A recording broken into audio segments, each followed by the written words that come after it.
हरे कृष्णा, राधे राधे दोस्तों। स्वागत है आपका हमारे आज के ब्लॉग में। कैसे हैं आप सब? उम्मीद है अच्छे होंगे, स्वस्थ होंगे, प्रसन्न होंगे। तो आज है 1 जनवरी। तो सबसे पहले आप सभी को नए वर्ष की बहुत बहुत शुभकामनाएं। मेरी यही प्रार्थना है कि यह नया साल आप सभी के जीवन में सुख समृद्धि लेकर आए। तो आज का ब्लॉग शुरू हो रहा है सुबह के 6 बजे से। और यह वीडियो कल का है, तो कल मैं इसको अपलोड नहीं कर पाई थी। ये वीडियो आज जाएगा। तो अभी मैं नहा कर आ गई हूँ किचन में और लड्डू गोपाल के लिए बना रही हूँ खिचड़ी। और दूध भी मैं गर्म कर रही हूँ लड्डू के लिए। तो आज द्वादशी है, तो द्वादशी के दिन चावल का ही भोग लगाया जाता है लड्डू गोपाल को। तो अभी मैं बना रही हूँ लड्डू गोपाल के लिए खिचड़ी। और अब मेरा खिचड़ी तैयार हो गया है। थोड़ा सा डालूंगी इसमें घी और फिर मैं ले जाऊंगी अपने लड्डू के लिए।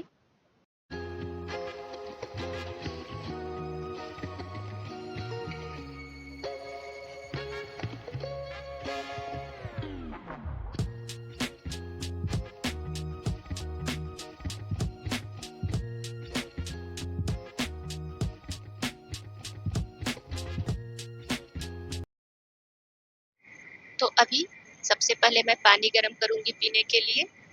और जो मैं भगवान को भोग लगाती हूँ उसी से मैं अपने व्रत का पारण करती हूँ। और अब मैं बना लेती हूँ अपने लिए चाय। तो ये मैं चढ़ा दे रही हूँ चाय, ये बनती रहेगी तब तक। तो कुछ दिन पहले मैंने एक कहानी सुनी थी, तो मुझे बहुत अच्छा लगा। तो वो कहानी आज मैं आप लोगों के साथ शेयर करूंगी। और मैं प्रेमानंद महाराज जी का प्रवचन सुनती हूँ, तो वो भी यही बात बोलते हैं। और इसीलिए शायद मुझे और ज्यादा अच्छा लगा। मुझे ये कहानी बहुत ज्यादा अच्छी लगी। और ये देखिए आज नया साल है, तो मौसम भी बहुत अच्छा है। एकदम साफ है मौसम। सुबह के 7 बज रहे हैं, लेकिन एकदम अच्छा धूप निकल आया है।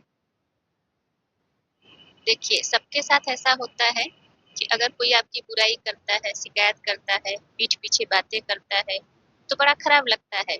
उस इंसान से नफरत होने लगती है। ये इंसान मेरे बारे में गलत बोलता है, गलत सोचता है। लेकिन आज की कहानी सुनने के बाद आपको वो लोग अच्छे लगने लगेंगे। जो लोग आपकी शिकायत करते हैं, बुराई करते हैं, वो लोग आपको अच्छे लगने लगेंगे। तो कहानी ये है कि एक राजा थे। और वो राजा पूजा पाठ, दान धर्म, भगवान भक्ति, इन सब में उनका कोई विश्वास नहीं था। वो अपने राज्य के सुख सुविधाओं का खूब आनंद लेते थे और शासन करते थे। लेकिन एक दिन जब वो महल से बाहर घूमने के लिए निकले, तभी एक साधु वहां आ गए और राजा से भिक्षा मांगने लगे। तो राजा ने कहा कि मैं दान धर्म नहीं करता, यह सब फालतू के खर्चे हैं, तो मैं यह सब नहीं करता। लेकिन साधु ने कहा कि राजन, मुझे कुछ भी अपने हाथ से दे दीजिए, कुछ भी दे दीजिए। राजा ने कहा मैं कुछ भी नहीं दे सकता। तभी राजा के घोड़े ने लीद कर दिया। तब साधु ने कहा, राजन, ये लीद आपके किसी काम का नहीं है, आप यही अपने हाथ से मुझे दे दीजिए। राजा ने सोचा ये साधु मेरा पीछा नहीं छोड़ेगा, क्यों ना मैं ये लीद ही इसको दे देता हूँ। और राजा ने वही लीद अपने हाथ से उठाकर साधु को दे दिया। साधु ने कहा और बढ़े, ऐसा बोलकर साधु वहां से चले गए। और उसके बाद राजा अपने राज्य में वापस लौट गए, मतलब अपने महल में वापस लौट गए। दूसरे दिन जब राजा सोकर उठे और उन्होंने बाहर देखा, तो उनके महल के सामने एक बड़ा सा पहाड़ बन गया था, उसी लीद का, घोड़े के लीद का ढेर सारा पहाड़ बन गया था। और बहुत सारी दुर्गंध उनके महल में आ रही थी। राजा ने सोचा ये क्या हो गया, ये कहाँ से आ गया इतना सारा। उन्होंने तुरंत ही नौकरों को आदेश दिया कि इसे जल्दी से साफ करवाया जाए। सभी लोग मिलकर उसको साफ करने लगे। वो लोग जितना वहां से साफ करते, वो उतना ही बढ़ता जाता। राजा परेशान हो गए, उनके सभी नौकर चाकर भी परेशान हो गए कि ये क्या हो रहा है, ये साफ क्यों नहीं हो रहा है। तभी अचानक राजा को याद आया कि कल उस महात्मा ने, उस साधु ने ऐसा बोला था कि और बढ़े। राजा तुरंत ही घोड़ा लेकर राज्य से बाहर उस साधु को ढूंढने के लिए निकल पड़ते हैं। ढूंढते ढूंढते वो साधु मिल जाते हैं। तब राजा ने उनसे हाथ जोड़कर कहा कि ये आपने क्या कर दिया, ऐसा कैसे हो गया।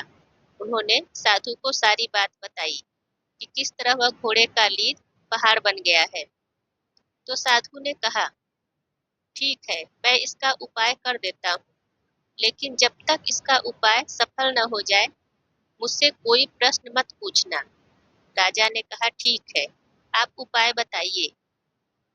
साधु ने कहा, राजन, तुम अपने राज्य में अपनी कोई भी बुरी बात फैला दो। कुछ ऐसा फैला दो कि लोग तुम्हारी बुराई करें, तुम्हारी शिकायत करें। राजा ने सोचा ये कौन सा उपाय है, लेकिन फिर भी राजा मान गए। वो महल लौट आए और अपने गुप्तचरों से कुछ ऐसा राज्य में फैला दिया। सभी लोग उनकी बुराई करने लगे। राज्य में जितने लोग थे, जितनी जनता थी, उनकी नागरिक थे, सब उनकी बुराई करने लगे, उनकी शिकायत करने लगे। और दूसरे दिन जब राजा सोकर उठे तो उन्होंने देखा कि अब लीद कम हो रहा है, धीरे धीरे उसकी ऊंचाई कम हो रही है और 2-3 दिन में वो सब कुछ साफ हो गया और फिर से महल के सामने एकदम साफ हो गया और सारी दुर्गंध समाप्त हो गई।